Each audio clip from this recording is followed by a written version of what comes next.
y vamos a comenzar. Ya se nota que está haciendo bastante frío, por eso también tuve una demora al inicio. Esta mañana, por favor, desde 6:40 voy a comenzar a aceptar las solicitudes, ya no 6:30. Entonces traten de conectarse a partir de 6:40, los voy a ir aceptando. Continuamos, hoy día sigue habiendo personas que quieren ingresar, se están olvidando del horario. Hoy vamos a iniciar un nuevo capítulo, como les había adelantado el día viernes. Este capítulo es más corto, no es como el capítulo inicial que es bastante extenso. Las notas ya las estoy revisando, yo creo que la próxima semana ya les voy a tener los resultados y con los casos particulares de los cuales hemos tenido algún tipo de respaldo, vamos a coordinar un horario aparte de las clases para ver sus casos, ¿ya? Entonces estén atentos. La siguiente semana ya tenemos notas de nuestro primer parcial. El capítulo número 2, según nuestro contenido analítico, que lo hemos visto antes de la cuarentena, que una gran parte lo debe tener.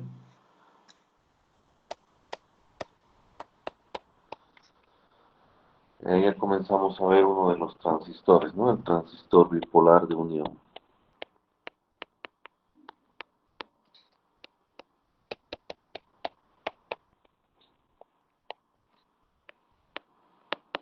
Más conocido como BJT, que al final significa lo mismo, ¿no? Transistor bipolar de unión, solo que está en inglés y las letras iniciales corresponden a eso.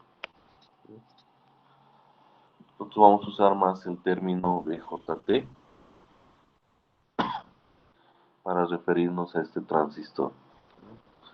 De manera rápida podemos decir que es un dispositivo electrónico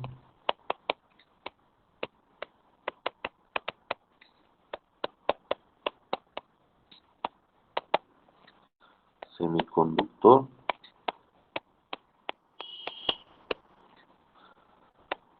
que tiene tres terminales, ¿sí? El diodo, no se olviden que simplemente tenía dos terminales que se denominan ánodo y cátodo, ¿no? En cambio, el transistor, si hablamos físicamente del dispositivo, tiene ya tres patitas, tres pines o tres terminales. En este caso, estos pines los han denominado emisor,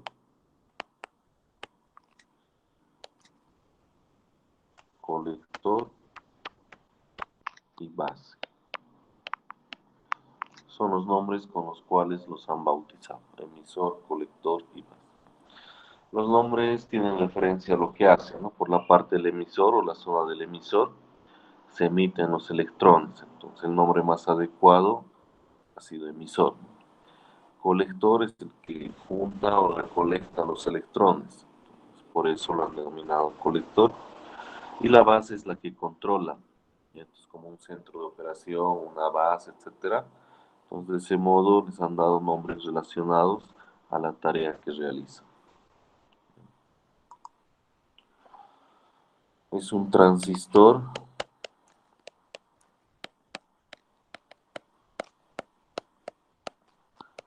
controlado por corriente.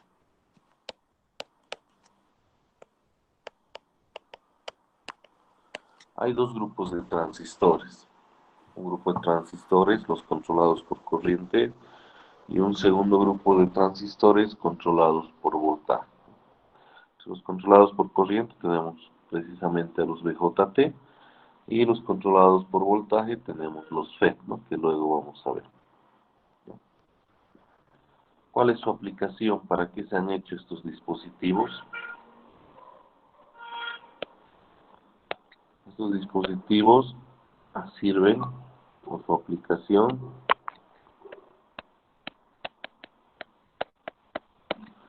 principal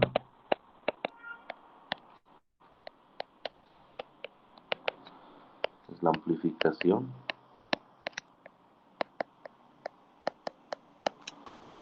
y la conmutación. Entonces, estos dispositivos sirven para amplificar señales, señales de audio, video, etcétera, y también trabajan en la parte digital como conmutadores. No se olviden que es el componente que ha revolucionado la electrónica, como dijimos en alguna de las clases, porque gracias a este dispositivo tenemos los famosos circuitos integrados.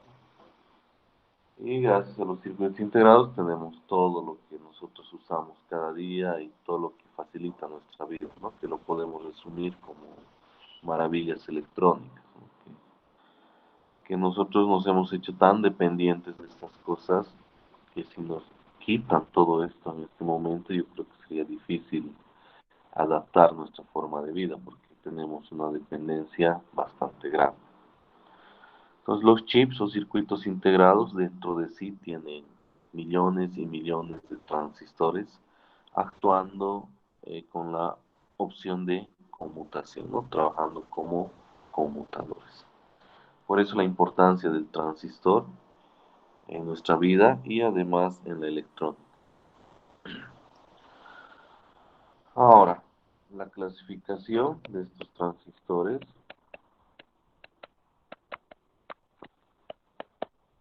se clasifican en dos grupos, los BJT. Tenemos los NPN, eso depende del tipo de material semiconductor extrínseco con el cual se ha fabricado, ¿no? Sabemos y hemos visto aquí hace referencia a un material tipo N, un material tipo P, etcétera. Y acá el transistor resulta de la combinación de estos materiales. Y por eso en la subclasificación tenemos los NPN y los PNP. Simplemente dos subgrupos, ¿no? Dentro de este grupo grande. La simbología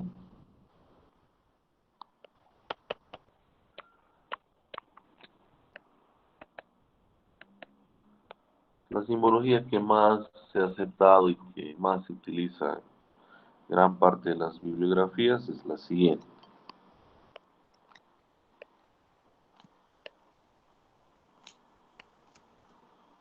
Entonces también en nuestros circuitos vamos a usar esta simbología. Como tenemos dos familias o dos subgrupos, acá cometí un error, perdón.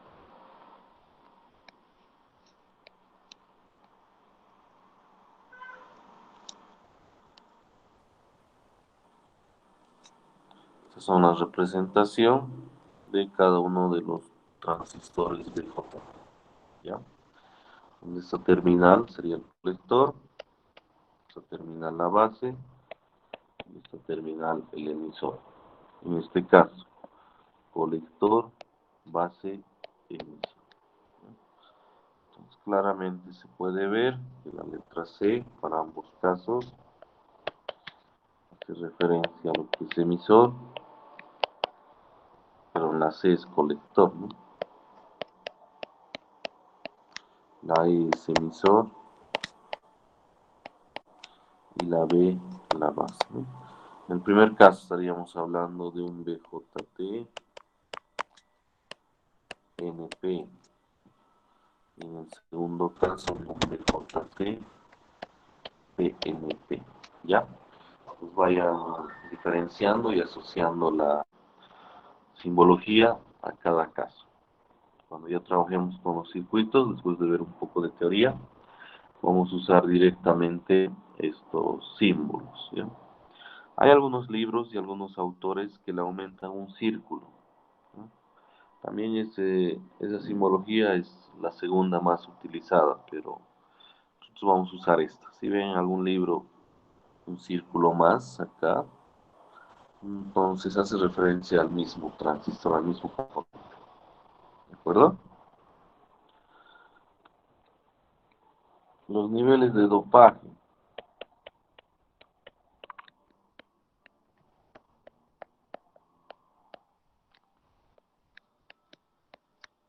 Pues cada zona o cada sector que está asociado a una terminal tiene un dopaje diferente. Por ejemplo,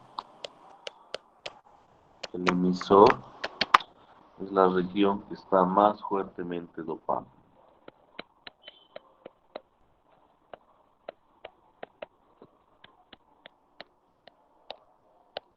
El dopaje, haciendo memoria, es añadir impurezas, ¿no? Entonces, el que más impurezas tiene. La base, que es la que va a realizar el control, está ligeramente dopado. El que menos dopaje tiene. Y por último, el colector tiene un dopaje intermedio.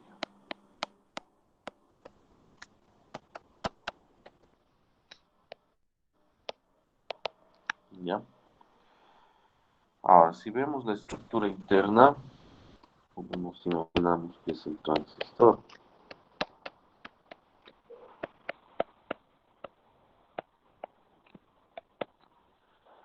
Entonces, si tenemos la posibilidad de hacer un corte y ver cómo está constituido por dentro, veríamos lo siguiente.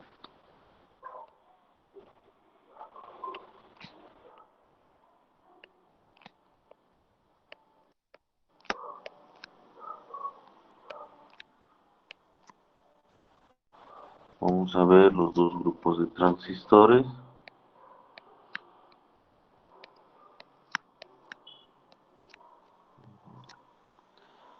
En este primer caso estaríamos hablando del NPN, ¿no? Entonces, esto es un material tipo N, esto es P, esto es N.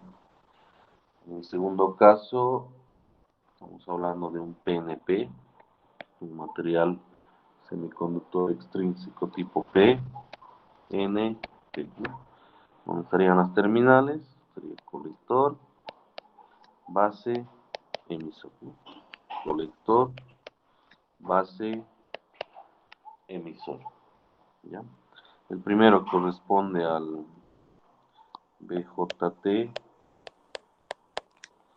NP, ¿no? Y el segundo corresponde al BJT PNP, ¿no? Todo está relacionado a la forma en la cual está su estructura interna. ¿De acuerdo? Ahora vamos a ver una opción de equivalente de Dios, ¿no? Porque sabemos que una unión PN básicamente es un diodo, ¿no? Entonces podríamos ver el transistor, la estructura interna, como una forma de equivalente de diodos.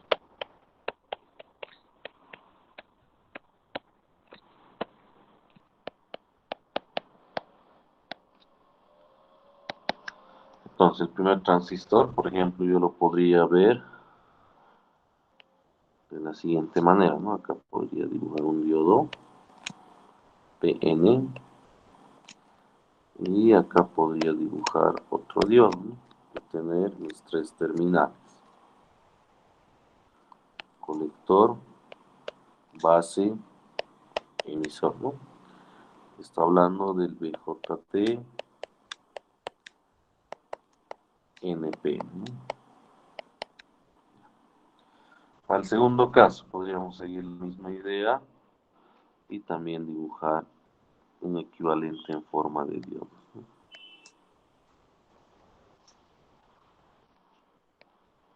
Y así, ¿no? Al revés. Colector, base, emisor. Y este correspondería al BJT PNP.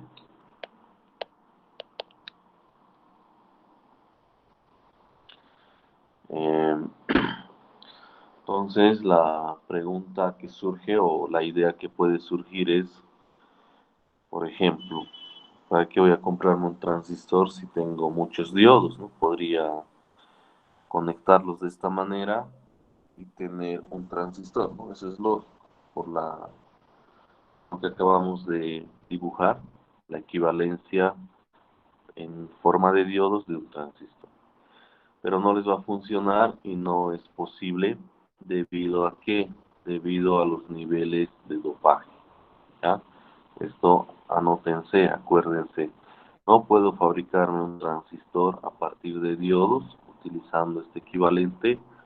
¿Por qué motivo? Por los niveles de dopaje. Entonces, ¿para qué me sirve? ¿Para qué lo estamos viendo? Esta parte sirve para la revisión de fallas, ¿no?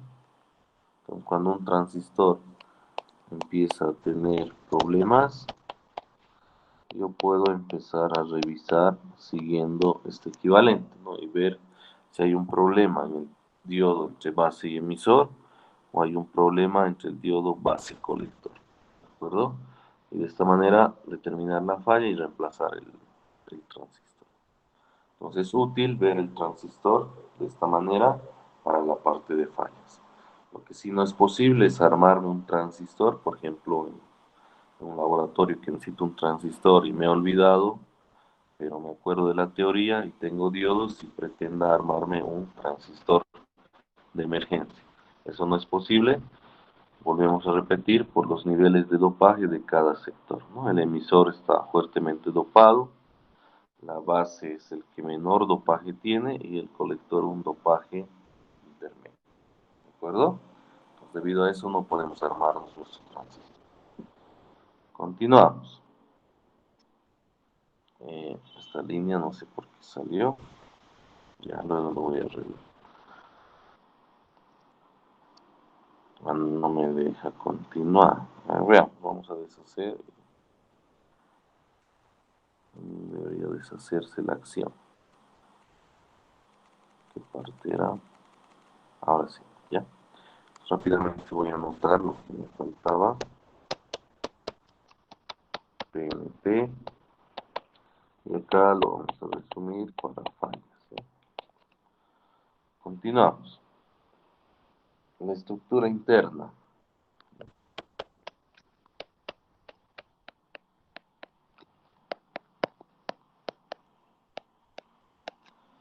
No vamos a hacer mucho hincapié en esta parte de la teoría porque, o sea, que no se olviden que también en estas clases virtuales tiene que haber un mayor trabajo del lado de ustedes, tienen que revisar. Voy a tratar de buscar algún contenido adecuado para que lo vayan revisando y complementando, ¿ya? La estructura interna.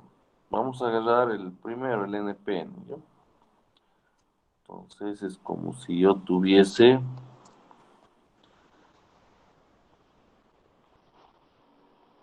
acá el sector del colector, la base y el emisor, ¿no?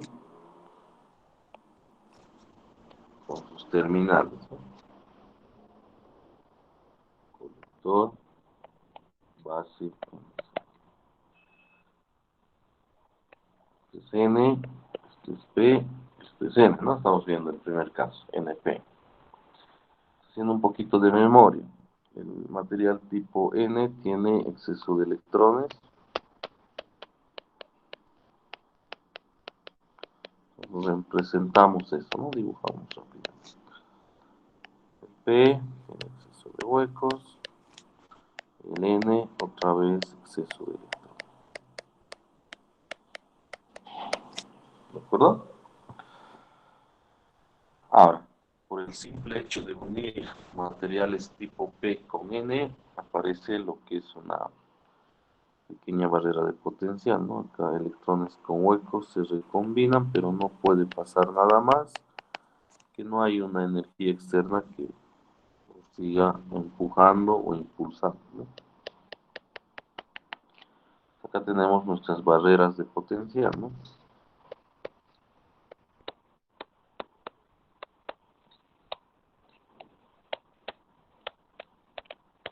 Y las barreras de potencial depende del material, ¿no? Por ejemplo, si es silicio, esa barrerita es de 0,7 voltios, eso ya lo conocemos.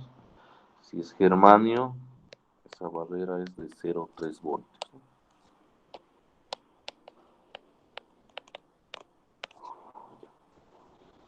Pues vamos a trabajar con este transistor para entender un poco eh, el funcionamiento.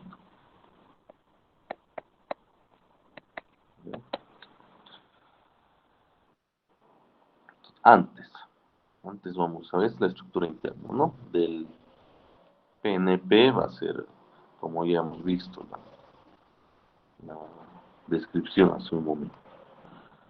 Corriente en un transistor.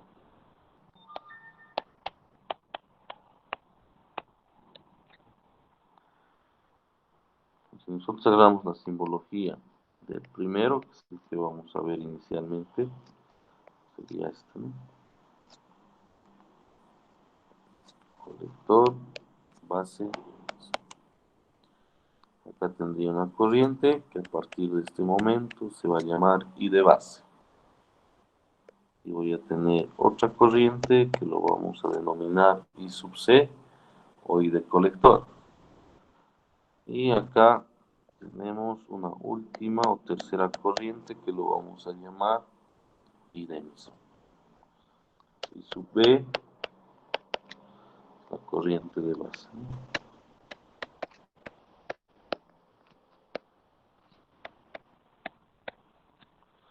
I sub C, corriente de colector.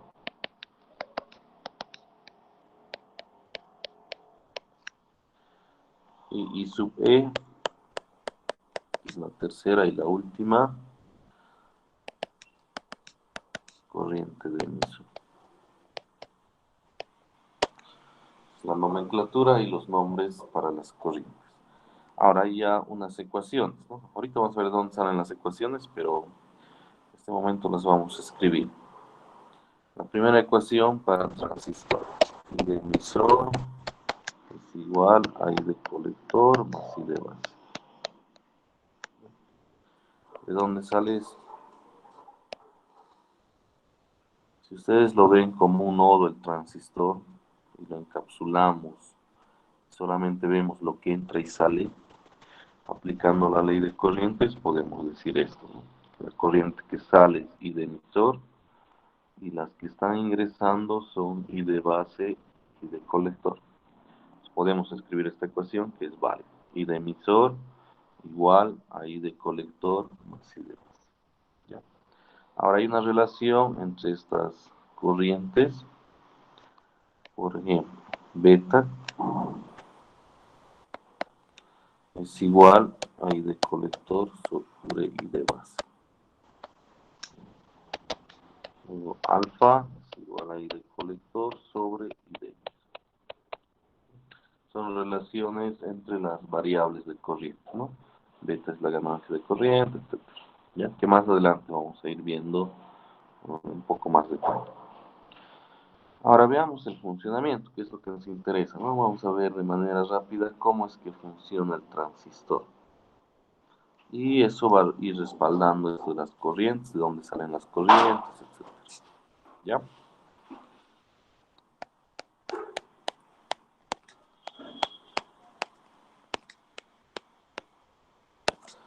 Funcionamiento. Pues vamos a considerar dos situaciones. La primera, sin polarización. Y una segunda, con polarización.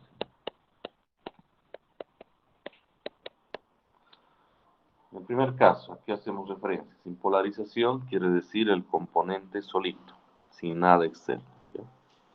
En el segundo caso, con polarización ya podemos adicionar resistencias, baterías externas. ¿De acuerdo? Veamos en qué caso es útil el transistor. Primer caso, sin polarización.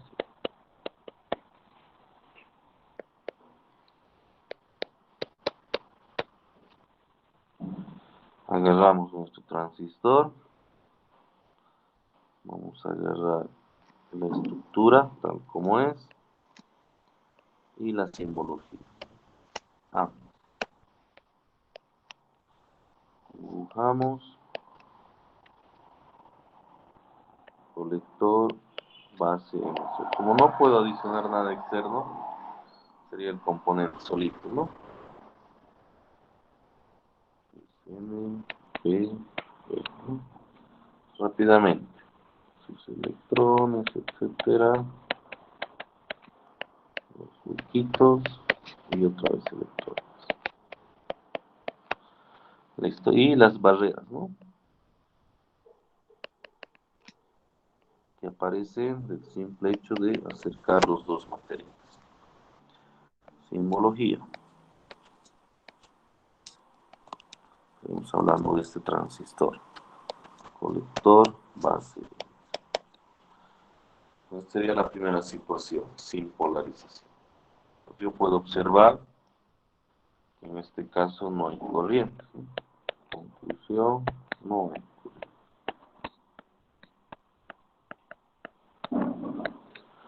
Por lo tanto, no nos sirve, ¿no? No sirve el transistor.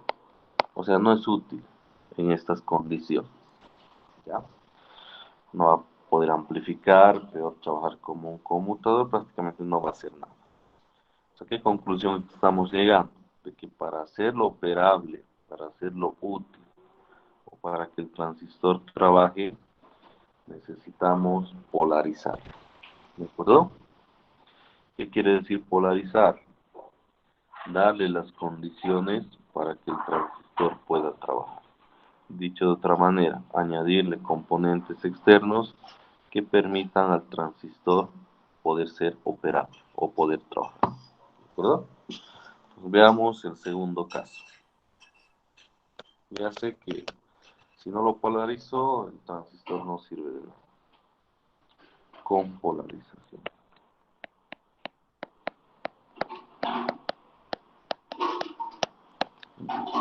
Ahora sí puedo adicionar componentes externos y lo vamos a hacer de las dos maneras, con simbología y con la estructura interna. Primero hagamos con la estructura interna.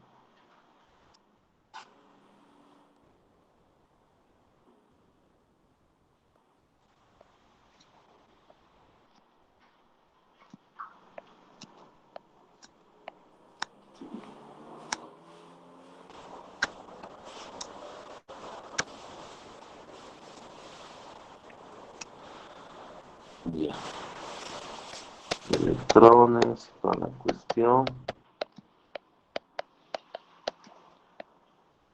La base. Y acá el emisor, ¿no?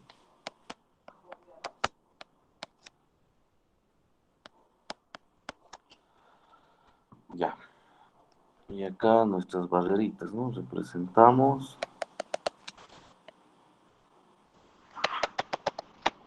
Ahora sí, vamos a adicionar entre colector y emisor una batería. Acá una resistencia y una batería.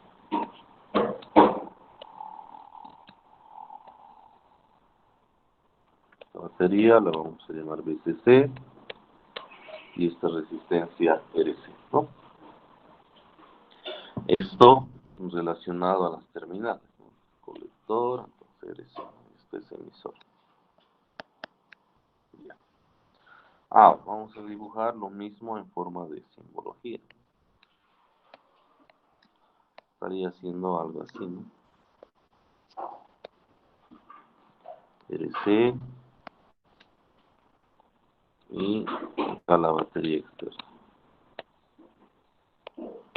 BCC. ¿Ya? Forma de circuito. Ahora veamos cómo es que funciona esto. No se olvide, vamos a usar otro color. Usaremos el verde. El negativo de una batería es como si inyectase electrones a un circuito. Va a empezar a inyectar electrones, etcétera, etcétera. Y dependiendo del valor va a ser la cantidad, ¿no? Entonces, en resumen, podríamos decir que la zona del emisor se va a empezar a llenar de electrones.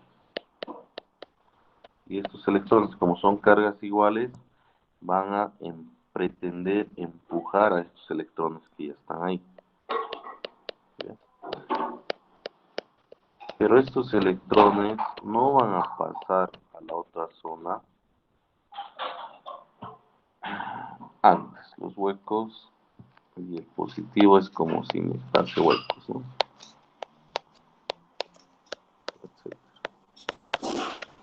Ya. Volvemos a lo de hace rato. El negativo empieza a llenar de electrones la zona del emisor.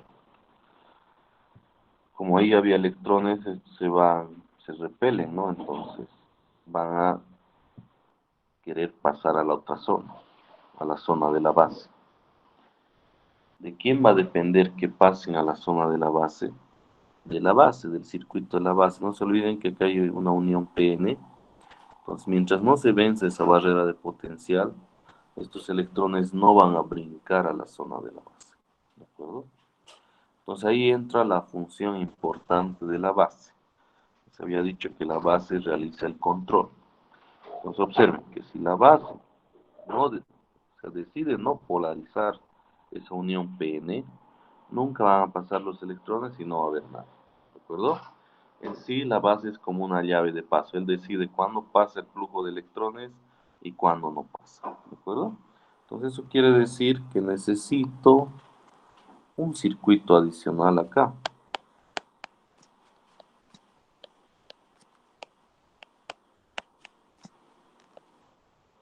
¿Cuál es la finalidad de este circuito? Poder habilitar este sector, ¿no? El sector base emisor, esa unión P. De manera que estos electrones que me están inundando la zona del emisor puedan pasar a la región de la base. ¿De acuerdo? Entonces él decide cuándo hay flujo de electrones y cuándo no. Por eso la base realiza la función de control. En la simbología acá podemos añadir lo que acabamos de mencionar, ¿no?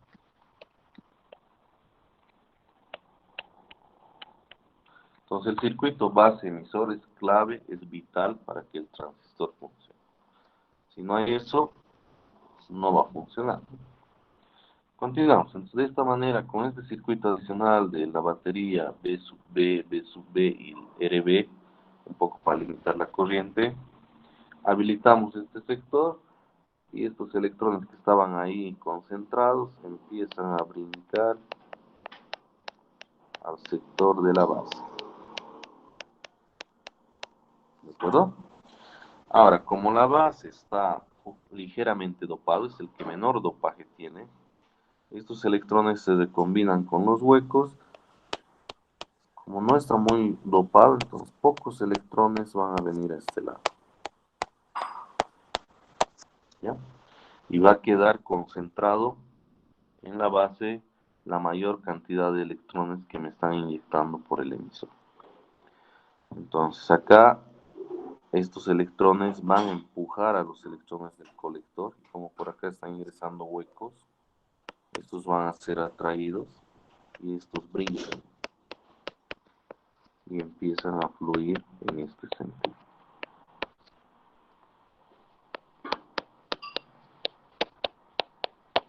En resumen, voy a tener electrones en este sentido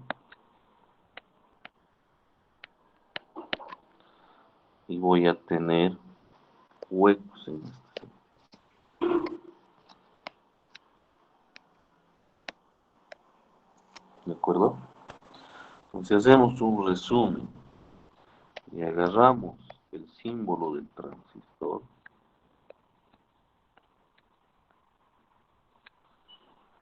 Vamos a tener corrientes, ¿no? Cuando está polarizado. ¿Qué sentido vamos a tomar? El sentido convencional, el sentido de los huecos. Entonces vamos a tener acá una corriente que lo estamos denominando I de colector, acá otra que lo vamos a denominar I de emisor, y acá en este sentido I de base. ¿De acuerdo? Y esas son las corrientes que hace un momento hemos indicado, ¿no? Acá directamente y acá hemos dado un pequeño respaldo de cómo es que se van generando esas corrientes. ¿Correcto?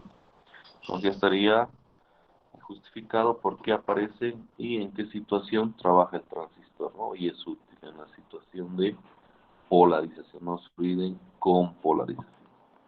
Necesitamos una circuitería externa para hacerlo operable. Ahora, existen varias maneras de añadirle, ¿no?, esa circuitería externa. En este ejemplo lo hemos hecho con 2 baterías y con 2 resistencias. Otras personas pueden hacerlo con una sola batería y con 3 resistencias, o con 2 baterías con 4 resistencias, etc. Existen N formas de darle las condiciones al transistor. Debido a eso hay varios tipos de polarización y van recibiendo diferentes nombres. Por ejemplo, polarización por divisor de tensión, tiene una estructura. Polarización fija, tiene otra estructura. Polarización estabilizado en emisor, tiene otra estructura. ¿De acuerdo? Y también tiene sus ventajas y desventajas. Pero en resumen, la polarización lo único que hace es darle las condiciones. ¿De acuerdo? Ahora, para poder trabajar con los transistores necesitamos ver sus curvas, ¿no? Así como el diodo, necesitamos saber cómo se comporta y eso lo refleja una curva, ¿no? Una curva característica.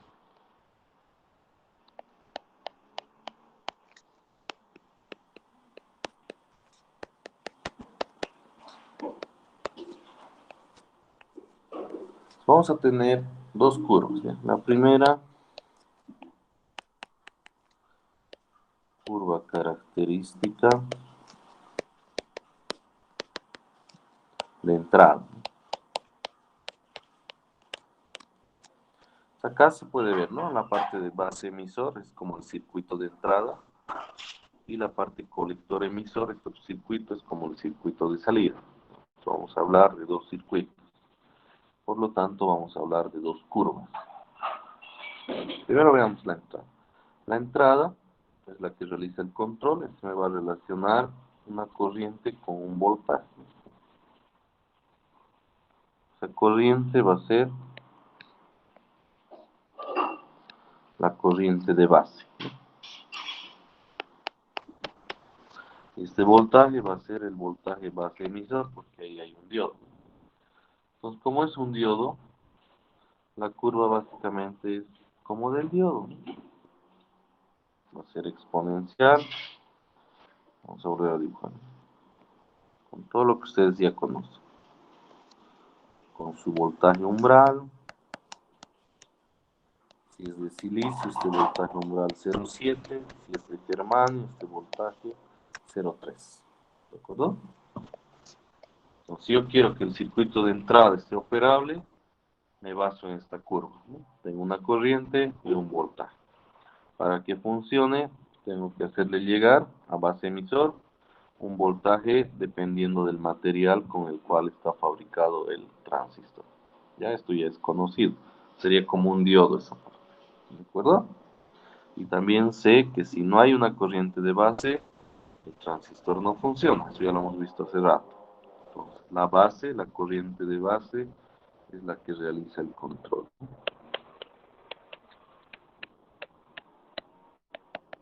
No se olviden que hemos dicho al inicio que es un transistor controlado por corriente. Ya. Ahora, veamos la curva de salida, segundo caso. Curva característica de salida.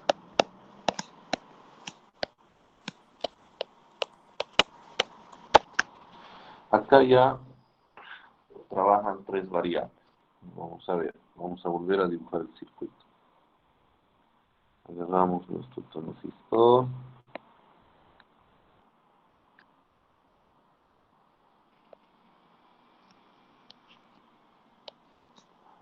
Esta sería nuestra batería. Que le vamos a poner una batería que es variable, ¿ya? Para comprender. Sería el circuito de salida, ¿no? Y sabemos que sí o sí necesito el circuito de entrada, ¿no? Porque sin eso no trabaja, no es operable. Ya. Sería la I de base, como ya escribimos hace rato. I de colector y de emisor. La curva relaciona tres variables. Vamos a dibujar el eje. Cambiar de color.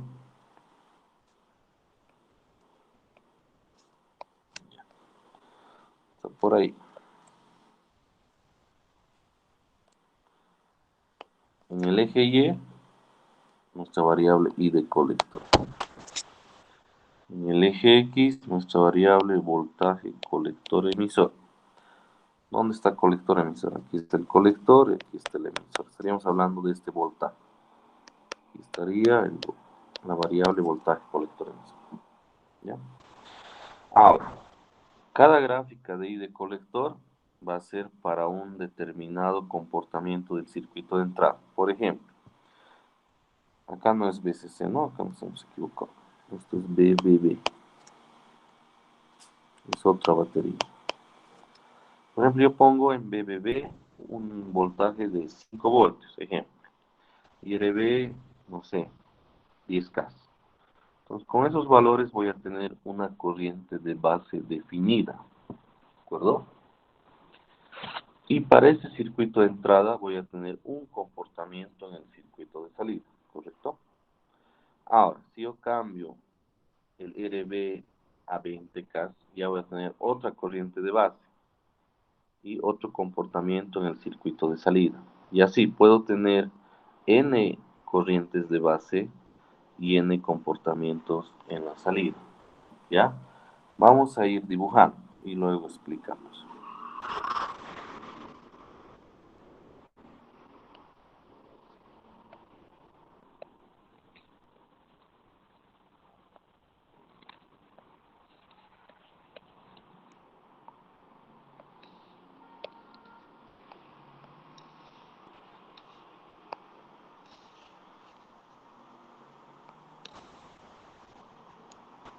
Ya.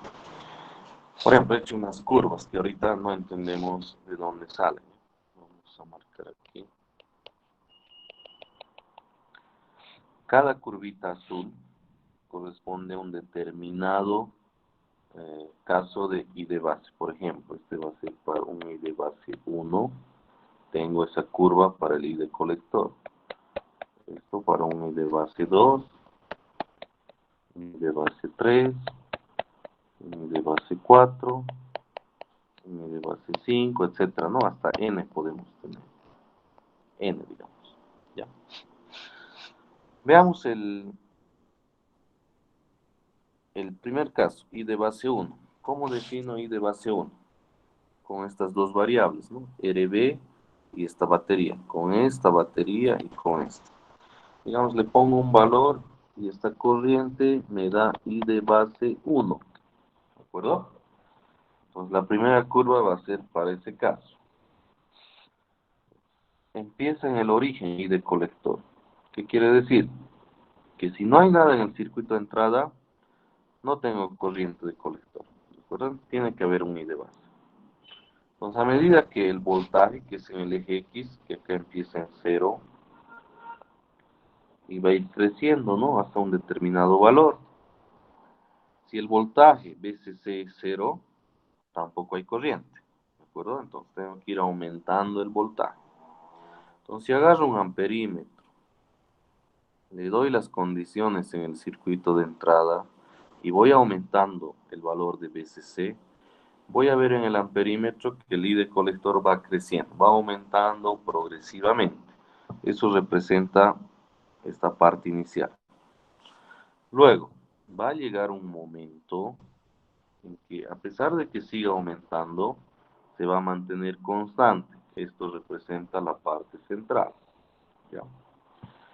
Si sigo aumentando, va a llegar un punto en que la corriente va a crecer bruscamente y el transistor se va a quemar. ¿De acuerdo? Entonces esta partecita, este punto que estoy resaltando, de color rojo, es el voltaje colector emisor máximo, ¿no? Que soporta. Esto va a depender del modelo que estoy usando de transistor. Por ejemplo, un tipo de transistor puede ser que aguante hasta 40 voltios. Otro tipo de transistor que aguante hasta 60, hasta 30. Eso depende del propio transistor, de su fabricación. ¿De acuerdo? Ahora, ¿cómo genero la segunda curva? Yo cambio el valor de BBB y RB y voy a tener un IB2. Por ejemplo, si yo cambio el RB, obviamente ya no va a ser I de base 1, ¿no? Va a ser otra corriente. Y eso representa, ¿no?, que este otro comportamiento I de colector es para otra corriente. Y así, ¿de acuerdo? Ahora, veamos, esto sería mi I de colector, ¿no? I de colector máximo que va a soportar. Entonces está claro de que si no hay corriente de base, estaríamos en este caso de IBN, ¿no? Que sería 0 I de base, 0 I de colector. Entonces acá el transistor tiene varias zonas de trabajo. Vamos a marcar esta primera zona. Vamos a marcar 1, 2, 3, y acá abajo 4, ¿ya? Zonas de trabajo.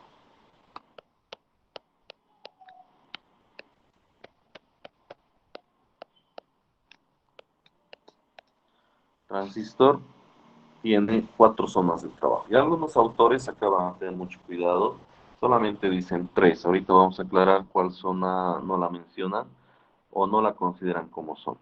¿De acuerdo? Por ejemplo, lo que hemos marcado 1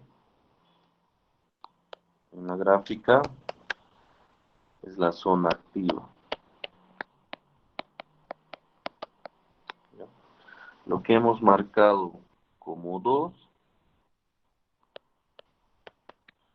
la zona de ruptura.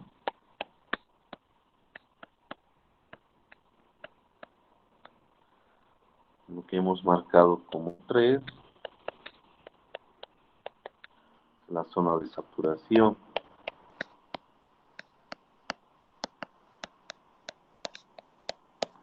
Lo que hemos marcado como 4 es la zona de corte. ¿Ya? Son los nombres de las 4 zonas. Ahora, ¿quién va a poner los valores de BCC, RC, RB y esta otra batería? Nosotros, ¿ya? Porque nosotros vamos a hacer los diseños, ¿de acuerdo? Entonces, de acuerdo a nuestros diseños, por ejemplo, mi BCC va a ser de 20 voltios, mi RC de 3K, mi RB, no sé, de 30K y la otra batería de 6 voltios, por ejemplo. ¿Ya? Entonces, con esos valores es mi diseño, ¿no? O mi transistor va a poder trabajar en alguna de las zonas.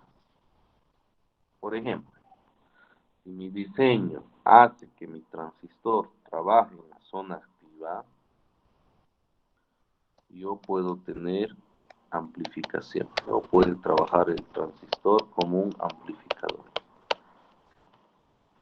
Ejemplo, si yo no hago caso al diseño y le pongo cualquier valor, y por ejemplo mi transistor llega a trabajar en la zona de corte, ¿ya? Y yo estoy esperando que amplifique. Entonces, aunque me quede todo el día intentando, cambiando de, no sé, de osciloscopio, componentes, no componentes, no, no, porque ya lo he diseñado, estoy revisando y revisando, nunca va a amplificar, ¿ya? Porque la zona en la cual está trabajando el transistor no corresponde al resultado que yo estoy esperando. Entonces, lo primero que tienen que verificar es la zona. ¿Cómo van a verificar? Con el punto de trabajo. Ahorita vamos a ver el punto de trabajo. Pero en resumen, un diseño hace que el transistor esté en una zona, sí o sí, en alguna de las 4 zonas, ¿no? Si está en la zona activa, va a amplificar y tiene que amplificar, ¿de acuerdo? Si está en la zona de ruptura, obviamente nos vamos a dar cuenta, ¿no? Yo energizo y el transistor va a explotar, o va a calentar, o va a haber un olor y va a empezar a quemarse, ¿no? A dañarse. Entonces el transistor se daña, ¿no? Ahí sí me voy a dar cuenta, ¿no? He entrado a la zona de ruptura por algún mal cálculo o por algún problema de manipulación. ¿De acuerdo? Ahora, la zona de saturación y corte me permiten trabajar al transistor como conmutador o la aplicación de conmutación. Si yo quiero hacer un conmutador, tengo que estar en saturación, luego corte, saturación, corte. Pero si quiero hacer un conmutador y estoy en zona activa, estoy perdiendo mi tiempo, nunca va a conmutar. Lo primero que tengo que hacer es rediseñar para que caiga en saturación y en corte. ¿De acuerdo? Es bien importante el diseño y la zona. Ahora, ¿cómo yo sé en qué zona estoy, no? A través de qué variables. Para eso es importante el punto de trabajo.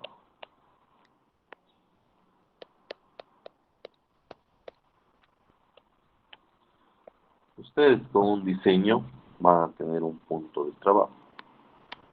Normalmente este punto de operación, punto de trabajo, lo denominan punto Q. ¿Ya?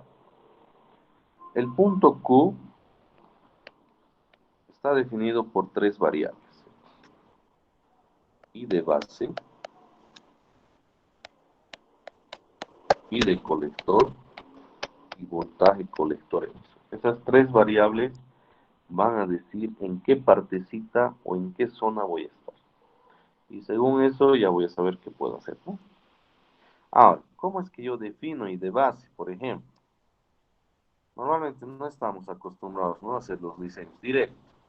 A ver, grupo, ¿qué hacemos? Si a RB ponle 40K, ya, tú ponle, ¿no? BBB ponle 10 voltios, listo. Ahora, si tú haces un cálculo, vas a tener un I de base. No sabemos cuánto ahorita, pero vas a tener un I de base, eso está claro. Consecuencia de que es I de base de los valores que le has puesto. Esos valores puedes ponerlo conscientemente, diseñando o alegremente, como hemos hecho ahorita. Entonces tengo mi primera variable de mi punto. Ya está incidiendo en mi punto. ¿De acuerdo? Ahora, por culpa de ese I de base, voy a tener, según la gráfica de salida del transistor, un determinado valor para I de colector y para la variable voltaje colector emisor. Es decir, estas tres variables yo lo estoy definiendo a través de mi circuito, a través de los valores que yo estoy decidiendo. ¿De acuerdo? Entonces estoy decidiendo en qué zona va a trabajar. Ahora, esto se fusiona con la recta de carga.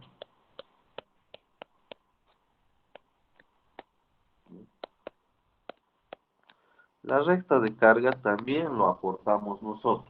Es decir, toda la culpa es nuestra, toda la responsabilidad es nuestra. Si funciona, todo el mérito también es nuestro.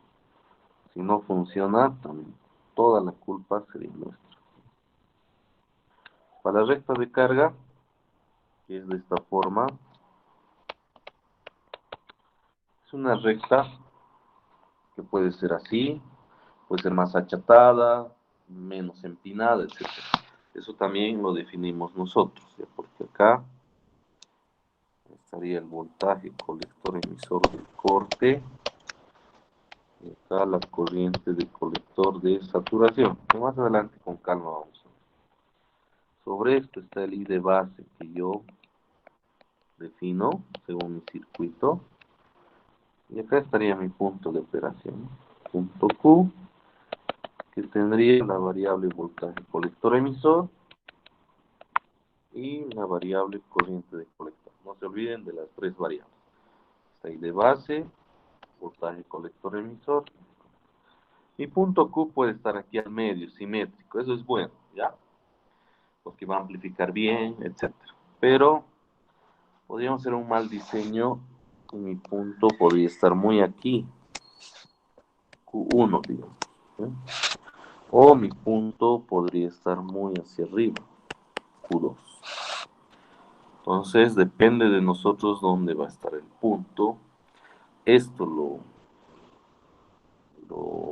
solapamos o lo ponemos encima de la curva característica. Digamos, aquí está mi recta de carga y mi punto podría estar aquí. etcétera, con sus tres variables, ¿no? Y de base, voltaje colector emisor y de colector. Y según donde caiga, por ejemplo, en este caso está cayendo en la zona activa. Se va a poder amplificar. Si yo lo hago muy aquí, Q2, voy a estar en saturación. Si lo hago muy abajo, Q3, voy a estar en corte, ¿de acuerdo?